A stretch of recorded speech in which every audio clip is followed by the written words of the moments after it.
Okay, got a new look today. I'm getting a lot of pressure from some people. I know the channel is very bland, so I'm just experimenting with PowerPoint today. We are on our series in Silas. This is episode 2, Paul, Silvanus, Timothy, and the Thessalonian letters. We're just going to build off of what we looked at in the first episode, going back to Acts chapter 16, verse 10. Again, the we statements, we and us.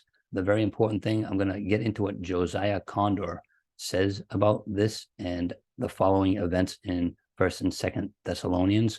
Very important that we understand that the we and us, these people, whoever is included here, their job is to preach the gospel to them. They can't just simply be a travel companion. I think you see where I'm going with this. Let's see what Josiah Conder had to say about this. He says, in the epistle to the Macedonian Christians, meaning the Thessalonians, Paul, Silvanus, and Timothy are associated in the opening salutation as having together preached the gospel to them, and it is scarcely to be supposed that the writer of the book of Acts, who speaks of himself as called to preach the gospel to the same Macedonians, would have been omitted in the salutation had he been a different person from Silvanus or Silas. So what he's saying here is, if Luke was indeed with Paul, Silvanus, and Timothy, he would have had to have put his name there, because the we and the us of Acts 16:10 had a job to preach the gospel. So let's look at this a little further.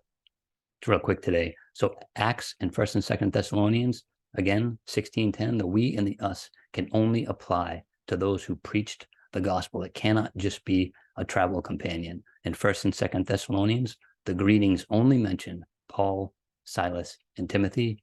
And Acts says nothing of a Luke who preached the gospel. We talked about this last episode. And the Thessalonian church also knows nothing of any Luke who preached the gospel to them. Therefore, just like I'm convinced last week, we're showing that we statement, Silas is the man behind the we statements. Therefore, he's the author of the book of Acts. And also, therefore, that makes him the author of the third gospel. Now, Lord willing, in future episodes, and this is a big question, are Silas and Luke the same person? I'm completely undecided on this. I'm just as excited to get into this study as well. But again, thoroughly convinced that the only person that the we statement can apply to is Silas, having made that we statement. No other questions? How does Peter mentioning Silvanus at the end of 1 Peter fit into this whole puzzle here? And maybe we'll come to a conclusion as to what role Silas had in the book of Hebrews. Did he pen it for someone else, or did he write it on his own?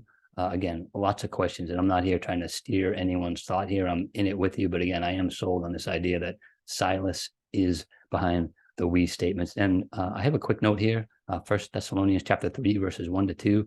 This is the reason I love doing Bible studies. That might be like an apparent contradiction here. You can check out the commentaries on that. It's not pertinent to what we're doing today, but it's always just a blessing. If you're like me, I mean, studying the Word of God is awesome, especially studies like this. Even if you want to my goal is not to buck tradition, but it's to study these things. What does the internal evidence say?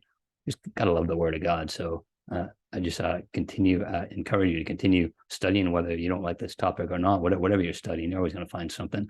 So as always, questions and comments are always welcome, especially on this study, because this one's a little tough. I mean, it's one thing to take a stand that Lazarus wrote the fourth gospel, because you get a fair amount of company in that. But this one, to start saying that Luke didn't write Luke and Acts, we're going to be in a huge minority here. But I think I see myself fit in there. Anyway, I don't know what your thoughts are, but please, comments and questions, send them in. And as always, contend earnestly for the faith, which was once for all delivered to the saints, and God bless.